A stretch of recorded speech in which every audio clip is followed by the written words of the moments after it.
Hi, this is Dr. Christopher Barker. Welcome to Holding Space. And today I have a guest. This is Jackie Briggs, who has a very interesting story. We do work with children and mental health, but she has a kind of a different approach and a whole different story. So I told her, just tell us your story. And she said, oh, it's huge, but we can jump in there anywhere because, there's no such thing as a small story, really, when it comes right down to it. So, Jackie, tell me about yourself. Oh, Dr. Barker. Well, thank you so much for having me on your podcast. First, I really want to say thank you. I appreciate it a lot. Um, I don't really know where to start in my story. I can say first, I was in a car accident. This is one of the things that we were talking about, and I think the place to start when it comes to my story and sort of the trajectory of my life that led me here is that I was in a car accident when I was 17 years old.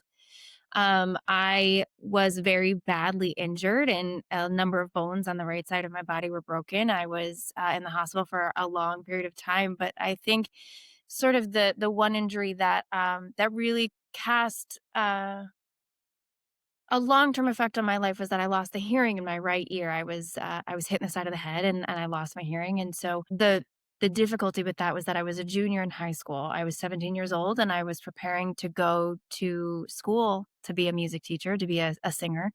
And suddenly I had lost the hearing in my right ear. And so something that had been such a joy was supposed to be such a joyful time in my life leading to my high school graduation became something that I spent most of my senior year in high school in therapy and trying to recover from having several broken bones and many injuries to my body. And it's a story and a tale that's led me to a great story that I believe is one of success and one that I'm also like so thrilled to always tell.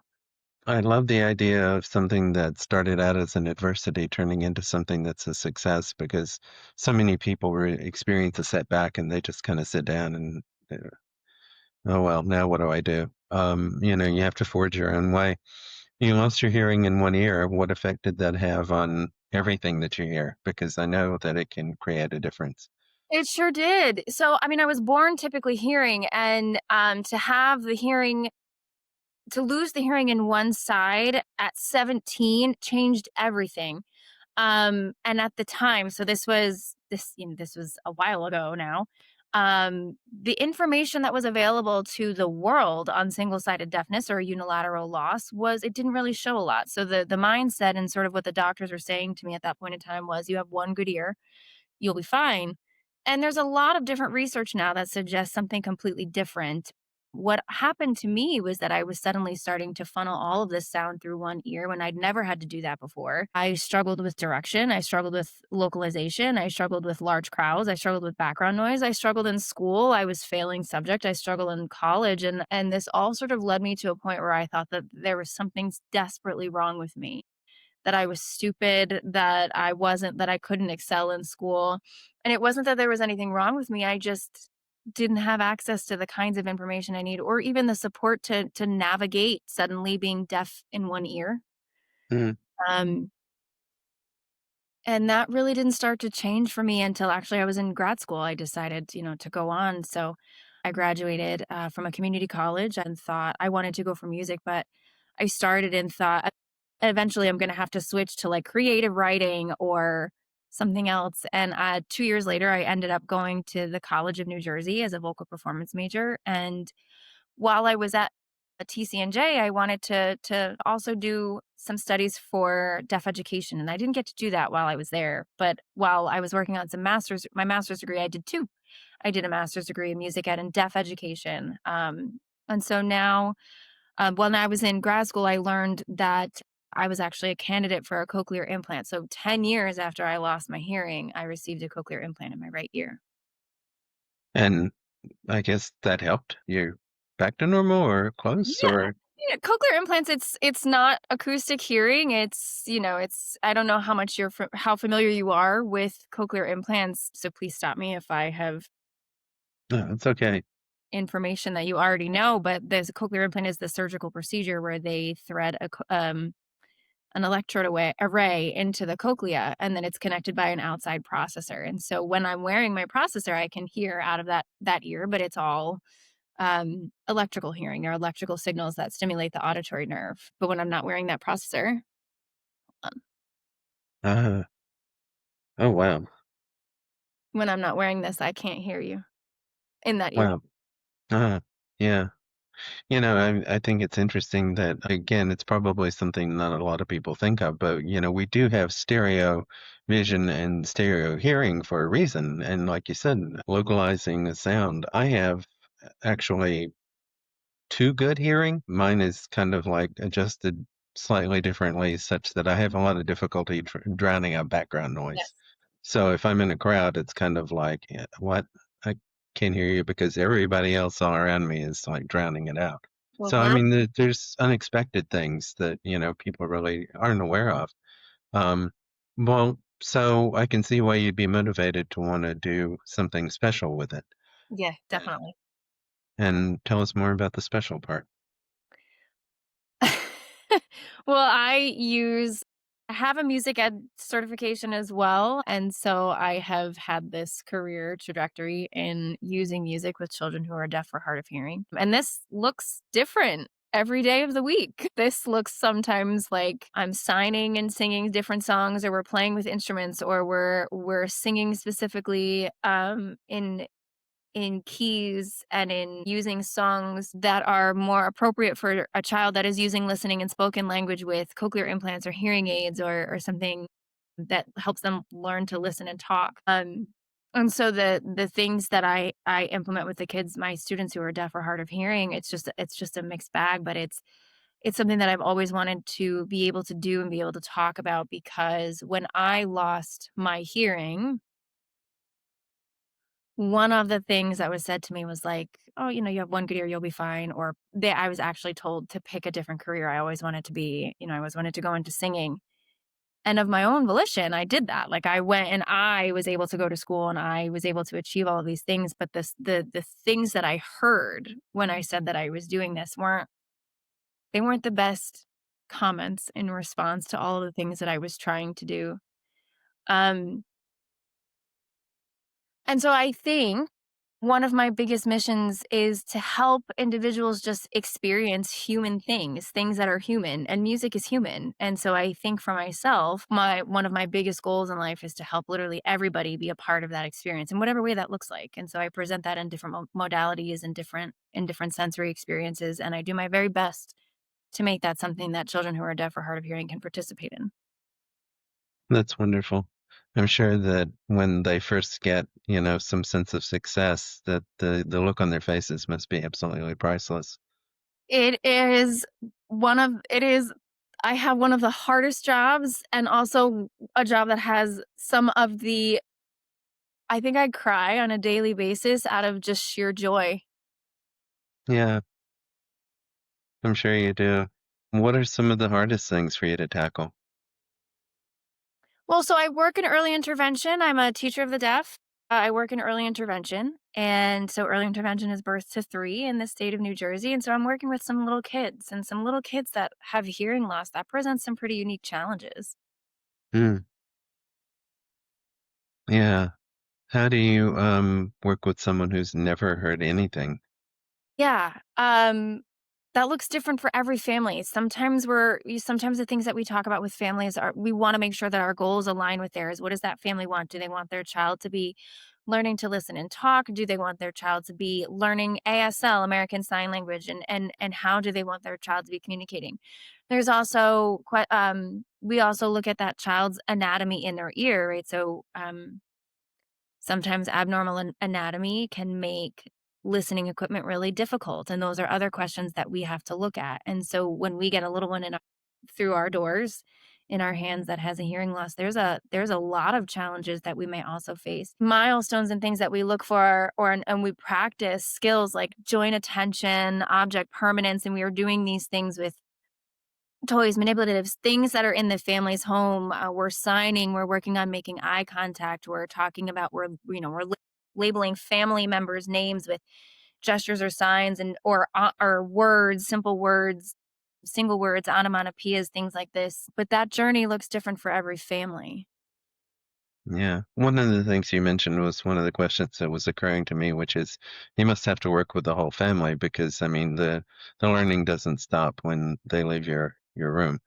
Correct. So you have to sort of like teach families how to work with this also.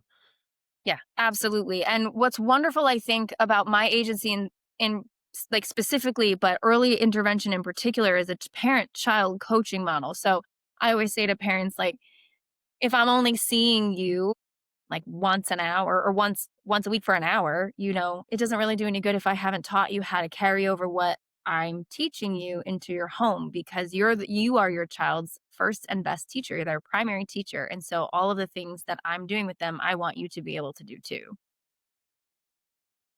Yeah, no, that's important. And I guess there's a certain amount of sort of awareness of mental health that has to go into this also. Mhm. Because, I mean, it's depressing to not be able to hear. It's depressing to family members to try and struggle with this with the children. So, I think, yeah, I think I'd phrase it sometimes. Um, I forget, to be honest with you, I forget the statistic off the top of my head, but there's a large number of children that are born with a hearing loss to parents who are fully hearing. And so the first time an adult meets an individual who has a hearing loss, it's usually their own baby, or that's a pretty high statistic. And so one of the things that we talk about is grief, is the stages of grief of acknowledging that you have a child with a hearing loss. Now your life, it looks a little different than what you planned. And that journey does look different for everybody. But we also talk about how a hearing loss is just information. It's information about your child now, and it helps us give them access to new things in ways that will allow them to be successful. And so if a child has a hearing loss and they're learning ASL as their primary language, then that's the way that we're working with that family, and we're talking to them about how that child is interacting with their world. And if a child is learning listening and spoken language with hearing aids and cochlear implants, then that's how we're engaging with that family, so that they are learning that this is just information about their child, and this is how they're going to interact with them so that they can be at their most successful self. that's terrific. And I like the message there about being your most successful self because, you can't judge your progress against everybody else's. You judge your progress against your own progress and your own goals and needs. And any success feels like a lot of success. I also like the emphasis on being able to grieve the process. Yes, there Yeah. is a loss, but it doesn't mean that it's the end. Yeah, absolutely. I also think that grief appears at, like, different developmental stages. So I've seen that, like, at birth, and then when somebody's child starts walking, and it appears differently. And so I always say that it really is a process. It looks different for everybody, and different stages will feel differently. Do you have one particularly outstanding success story or frustration story that you'd care to share? Particularly outstanding success story. I mean, I have quite a few. I have tons of stories of both.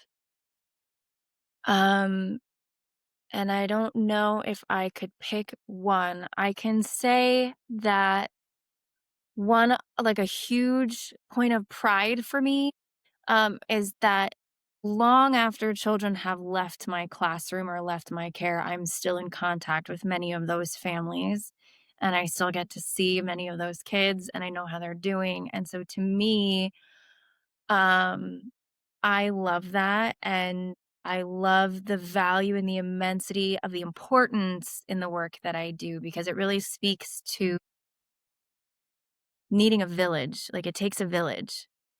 Hmm. And so I don't know if I could pick a specific story, but I think one of my favorite things is knowing that, like, some of my favorite people in the entire world are parents of a student that I worked with, or, like, some of my favorite people are my students. And so I just love that the dynamic of the work that we do has brought such strong relationships. That is fabulous. Yeah, it's a special kind of work and I'm really glad that you're doing it. It's a chance for you to do the things that you enjoy. Do you get a chance to do things for yourself too? Do you sing? And do you perform? Yeah, I do. So I still sing all the time, but I most recently was singing with a jazz group, and am now currently trying to do some things more for myself, more on my own too. I love to sing still. It's one of my it just is like a hobby, a passion of mine that I enjoy, and, yeah, it's great. Good. I'm glad you're doing something for yourself too. And I was wondering about if you're getting a chance to perform because it's one thing to do it at work and it's another thing to do, I guess, to have the freedom to express yourself the way you want to. One of the things that I do yearly, so I went to grad school at Teachers College in Manhattan, and one of the things that their deaf ed program does there is they do a deaf music event. They do a deaf music event and called Feel the Music TC. And every year I perform at this. And so I sing and I have a music visualizer. It's something that takes music and it puts it into a visual form so somebody who's deaf or hard of hearing can see it. And then we usually have captions. And so we do these performances so that many people can experience music during this concert in a variety of formats. That's wonderful. That's wonderful. And again, your story is inspiring because, you haven't let something that would normally have been a bump in the road that would be severe enough to make a lot of people just sit down by the side of the road. You kept going. How did you find out about the cochlear implants? Because Um, that's the thing. I found that a lot of people just aren't aware of things that could be helpful unless they happen to stumble across the right doctor or the right venue. so this is also a little bit of a wild story. When I first lost my hearing, so I found out I was a candidate for a cochlear implants when I was working on my master's degree. I knew about cochlear implants just through reading and research after I lost my hearing, but at the time that I learned about them, I was under the impression that I was not a candidate for a CI, and at that time, the FDA didn't approve cochlear implants for single-sided deafness. So when I got my CI, it was right on the cusp of when all of that was changing for individuals who have single-sided deafness. Like I kind of squeezed my way in there. And one of the things what was happening was that I was dealing with some severe vertigo and it was leaving me bedridden for days at a time. And I didn't understand what was happening. And so I went to see an otolaryngologist at Columbia's University Medical Center, and they diagnosed the vertigo as migraines related to the car accident that I had. Mhm. We were talking about a couple of things and they ran some scans, and in the course of running the scans, they found out that I was a CI candidate. The original injury reports reference a skull fracture that then the MRIs, like 10 years later, didn't find evidence of, but I clearly had taken like a shot to the head, and so Mhm. the hair cells in the cochlea weren't functioning. And so this moment in my life, I went 10 years thinking I wasn't a CI candidate. In about 30 seconds, we found out that I was, and I was implanted about a month and a half later. That's fabulous. That's, it's good that you mentioned also the vertigo and the migraines because that's something that I've heard from people who have various degrees of hearing loss. Yes. Again, if that area is affected, like you said, the hairs in there, that's also responsible for balance and vertigo. And, I have someone very dear to me who has she has difficulty with hearing in both ears through a disorder that she has, and she sometimes gets migraines so severe that she throws up, or sometimes just becomes so dizzy that she has to lie down. And again, it's because the things inside are not working right. Yeah, the whole vestibular system, the system that's responsible for tracking your head in space is in your ears. And so when your ears aren't functioning typically, that whole system doesn't get the right kind of like input that it needs. It's the whole yeah, it's crazy. The vertigo spells that I was having, they would make me throw up. I couldn't open my eyes and they were leaving me bedridden for like 4 or 5 days at a time. And so I was sort of at a point in grad school where I was missing a lot of school and I was like, well, this is not good. I need to see somebody about this. And so that's what I went to see an otolaryngologist at Columbia and started getting like way more answers than I had at a really long time. So it was a good appointment and it obviously helped me take the next step forward in getting appropriately programmed listening equipment for myself.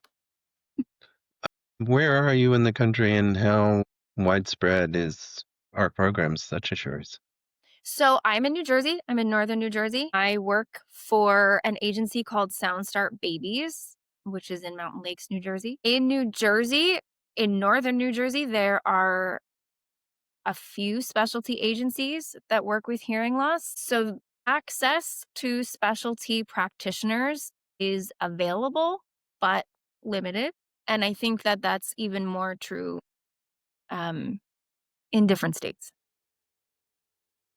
Yeah, most likely. Is there a central place that people can learn more?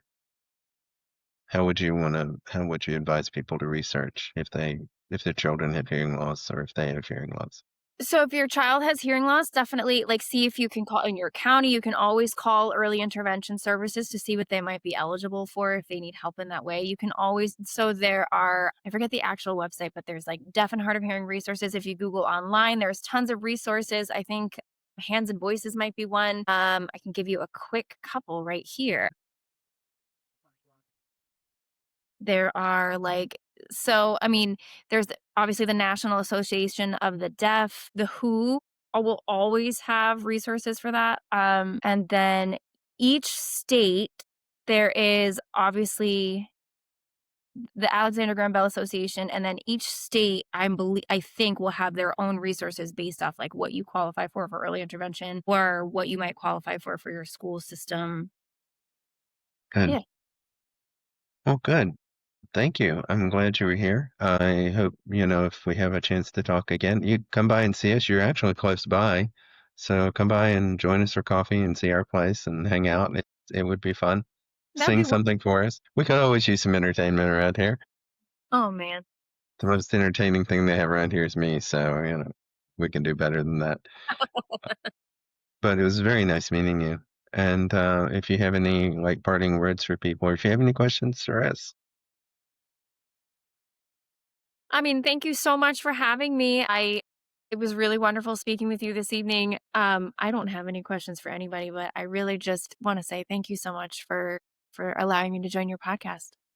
oh, thank you. I mean, we want to give people some different perspectives on things that they are experiencing. And sometimes it's more directly related to mental health. Sometimes, I mean, there is a mental health component to this also because depression, anxiety, frustration, all the things that people experience when they're struggling with hearing loss or actually any kind of loss are really relevant. So I'm so glad we got a chance to hear from you. And your story is very inspiring. I just love you. You are absolutely wonderful for, fighting through. I admire the strength. Thank you so much. I appreciate that. You're welcome. Okay. Thank you, everybody. And remember to hit like and subscribe if you want, or leave questions, comments. I'll make sure that Jackie gets them if you have any for her. And we will see you soon.